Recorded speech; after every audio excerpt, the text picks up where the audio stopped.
There's a rather unhealthy and unnatural influx of people demanding certain characters who are originally one identity to be another identity. See my last video if you want an example of that. And there's another unhealthy influx of that sort of thing happening. As noted by CBC in this very article, "Who's next? More non-traditional casting changes we'd like to see."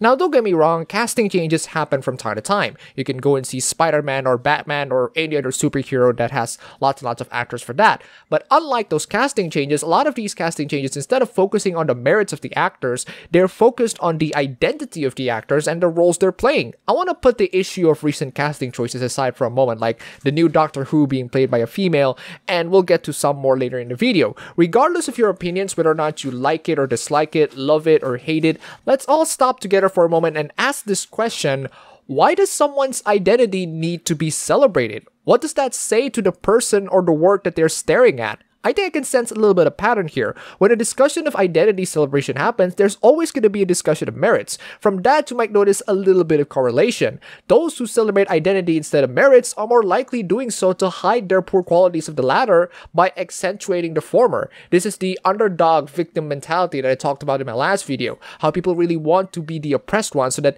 people around them can feel bad about them and love them in return. It's all for seeking attention and gaining profit without the needs of any other talents or merits.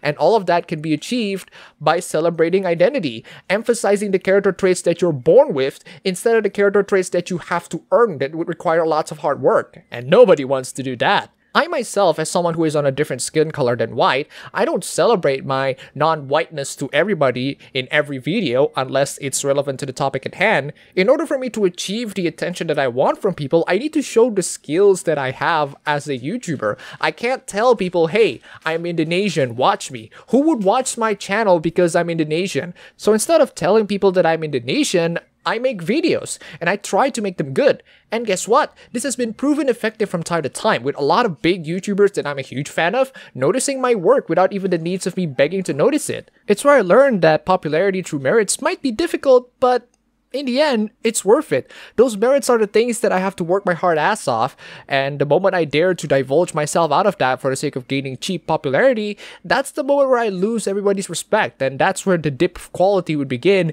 and everybody would just move on to other young, booming YouTubers. And you might get to witness this horrendous downfall in the future, probably around 5 or 6 years from now. Until then, let's get back to identity politics. Specifically, let's get back to that article I showed last time. It's nothing but identity celebration, all for the sake of hiding the merits of one's creation. Seriously, if your show's biggest selling point is the identity of your character, what does that say to the quality of the show as a whole? After more than 50 years and a dozen quirky male Time Lords, actress Jodie Whittaker was named the 13th Doctor Who, capturing one of sci-fi TV's most coveted leading roles and immediately acknowledging the expected outrage from one segment of the fanbase. Here's the thing. As I observe through the internet, the outrages are a bunch of mixed bag. Some are outraged that it's the female doctor and therefore feminist politics. Some are outraged on the people outraged on that. This article chose to be outraged on the fans who are outraged. And coming from someone who made videos of Ghostbusters 2016, this outrageception, I know how this plays on. The outrage is incredibly freaking pointless, and it will not get us anywhere. I don't care what people say on the internet on their opinions of this casting change. If they like it, good for them. If they don't like it, also good for them. What I do want to ask is, why do you have to celebrate fictional characters' change of identities? Not only that, why should there be a demand for the change of identities on these characters? What are your justifications on these changes? One would say, hey, wouldn't it be awesome? And my answer to that is, but that's just your opinion, and not following your opinion is neither immoral, nor is it sexist, or racist, or insert buzzwords here. I like the idea of Arika Kurusu, but that doesn't mean that I'm going to go to Atlas and protest in their offices or something. That also doesn't mean that I'm going to accuse Atlas for being sexist for not having female protagonists. Aside from the other female protagonists. Oh, we want to see our sons and daughters who have role models that they can look up to. That just shows to me that you either have terrible parenting skills or your sons and daughters are so persistent on seeing themselves on fictional works. You're well aware that you can have your sons and daughters who have role models that are different identities to them, right? Hell, my role model when I was a kid was freaking Tintin. He's white, and I'm not white. I can still relate to him because he's a human being who have his own struggles too. In fact, at one point, I want to be like Tintin. You as a parent are capable of teaching your kids in the values of life. That or you don't want to be parents and you don't want to deal with the consequences of living in this free world. I really wouldn't be surprised if that was the case, knowing the ideological positions that some of these people take. I think there are more elements at play here instead of just hiding poor qualities of one's own. I think one of those elements is pure entitlement. The entitlement of wanting oneself to be seen in TV or in any other fiction works. The demands of representation that I've tackled with in so many other videos are nothing but demands of people who want to see themselves on TV. These are the demands of people who are desperate for attention. They're willing to ruin big franchises in order to accomplish those goals, for attention towards them. They're gonna ruin your favorite characters just so that they can see themselves in the franchise. Going back to Doctor Who, she's the chick from Attack the Block, and I freaking love Attack the Block, so at least they got someone who can do their job, but that's about as far as I can go on my opinion. I don't know about you Whovians out there. Over the years, the sci-fi and fantasy genres have had some terrific instances of non-traditional casting, from Katie Sackhoff as the rebooted Battlestar Galactica's Starbuck, to Idris Elba as the originally Clint Eastwood-inspired gunslinger in next month's The Dark Tower. I don't know about you, but I think The Dark Tower looks freaking cool, and movies about Idris Elba being a badass? I'd watch it, why not? But that's just my opinion. The question is, why does Idris Elba taking a role that was supposed to be for Clint Eastwood need to be freaking celebrated? A much better question would be what happens if the opposite happens? It's okay for non-white people to take white roles, but not okay for white people to take non-white roles? I think I'm starting to see a little bit of an anti-white bias here, but it's probably just my feeling.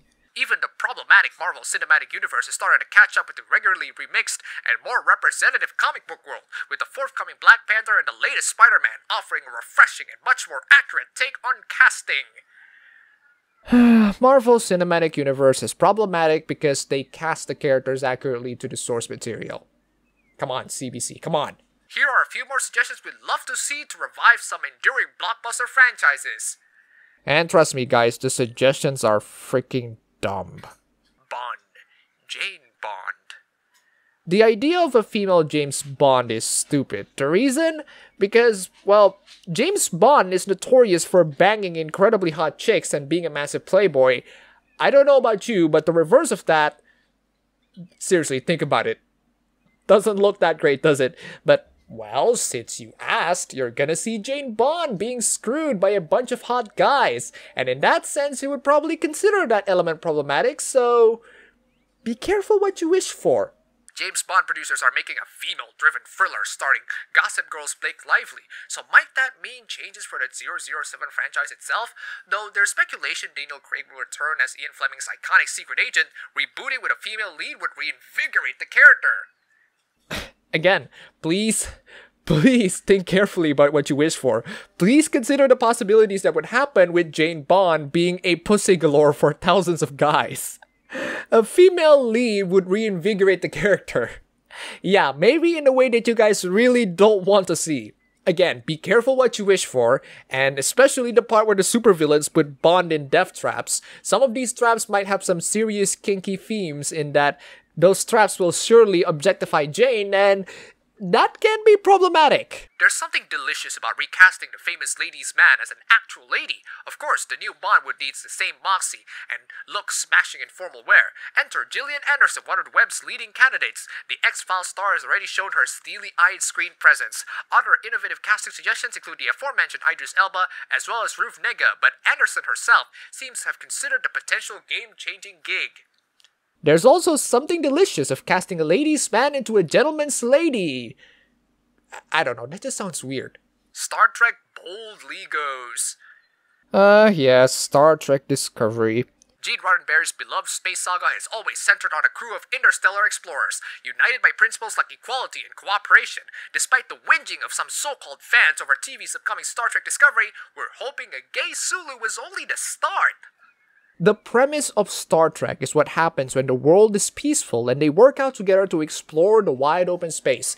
There's a reason why the cast of the original Star Trek is diverse. Apparently it's not diverse enough. Sulu needs to be gay too. Star Trek is already diverse without your help. And I'm saying this as a very casual Star Trek fan. I know there are going to be Trekkies out there who are going to accurately point out to you that Star Trek has been diverse ever since the original series. And before we go even further, let me clarify, that I have no issue with Star Trek Discovery or Doctor Who or James Bond having diverse sets of cast. I have an issue with you celebrating the identities of the cast instead of the merits of the show. It kind of makes me think that you're only using people's identities, like their race or gender or sexuality, in order to push the success of your shows, all for the means of hiding the little talent or quality that you have for all of those products. It's almost like you're using these people as freaking tokens, and that's a little racist, don't you think? Now, am I saying that all of these shows will suck?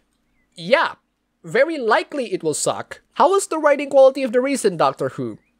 I started to adopt the quality of all of these shows when the people making them decide to celebrate more on the diverse cast instead of the merits of the show. If that's the only thing that they can advertise, if the only thing that they can use to advertise the show is, hey, this show has gay people and people of color in it, watch it please, then I have no doubts that the show would suck, because they have nothing else in their arsenal. That's the only thing that they have. I mean, let's just put all of those diverse casts aside. Do you have anything else in the show to get people to watch you? I'm speaking as a YouTuber whose task is to maintain a good audience and keep my videos entertaining, the same way you have a task to maintain a good audience and keep your shows entertaining. If I suddenly decide that my content should be focused on the fact that I am an Indonesian, then bye thousands of subscribers. I'm going to show how poor I am in every video and beg to make sure that I'm not as poor. That would create quality, entertaining content that people would definitely watch, wouldn't it?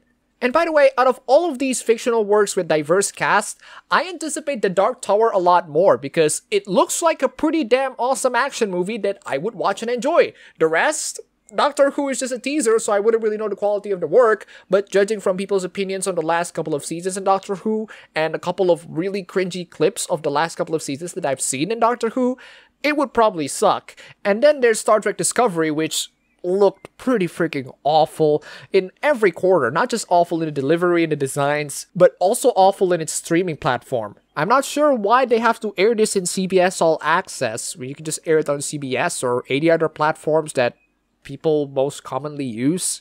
We hope the pioneering franchise that's always revolved around tolerance and understanding will continue to boldly go where few have gone before, including towards a diverse cast that includes trans as well as gay characters. Well, add virtue signaling to the mix as well. Hey, we're actually really damn nice to trans people, and we show it by adding trans and gay characters, because a bunch of articles would call us queer-phobic if we don't.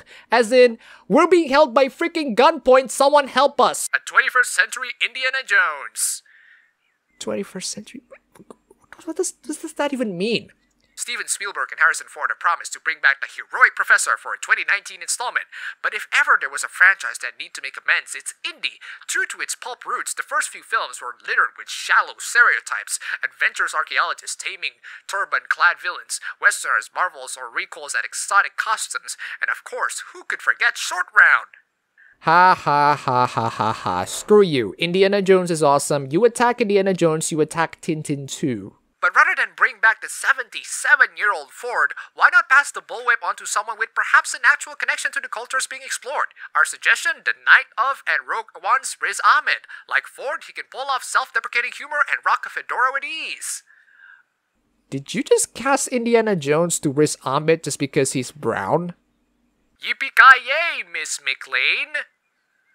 You know, Die Hard is just your typical action movie. A very damn well-made action movie with relatable characters and high-intensity action, but still a typical action movie. John McClane is supposed to be your everyday guy, so all you need to do is to insert a character who was supposed to be your everyday sort of person or a girl into an action role. It could probably work, except it needs to have good writing, high-intense action, and it probably needs to stay away from Die Hard and name it to something else, like Terminator 2. Let's be honest, the last good Die Hard film hits theaters in 1990. Nobody needs to see Bruce Willis mutter his way through another installment, but with Michelle Rodriguez threatening to walk away from the Fast and Furious franchise for lack of screen time, we think it's time for the girl fight star to go solo as the new John McClane. Like Willis, Rodriguez has shown a knack for one-liners, convincing, kicking ass, and looking awesome in an undershirt. So, the advertisement of all of these fictional characters having change of identities is, oh, look how awesome they would be! Seriously, this is coming from CBC. I expect professional, well thought out opinion pieces about why having these characters and their change of identities matter in this world we're living in. But instead, I get this childish declarations of, oh, look how awesome these characters would be if they have a different identity than what they originally are. I would probably agree with some of your suggestions on the gender bending of some of the characters. I'm open with the idea of Rule 63 in general to a lot of characters. However, why do these changes of identities need this massive celebration, as if this is a revolutionary thing that's happening in the world? Since this article is unable to convince me on the needs of celebrating the identities of these characters, the only way for me to explain this situation properly is that these attempts on celebrating diversity is a way to hide the lack of talent or quality that you have in whatever works that you're doing. So here's a little bit of tips to all of the fiction creators out there. If your selling point is the identity of your characters and not the story you write, well, just get ready for the ratings. You probably won't like it. That's all for the video today. If you like this, you can go ahead, click the like button, and subscribe for more.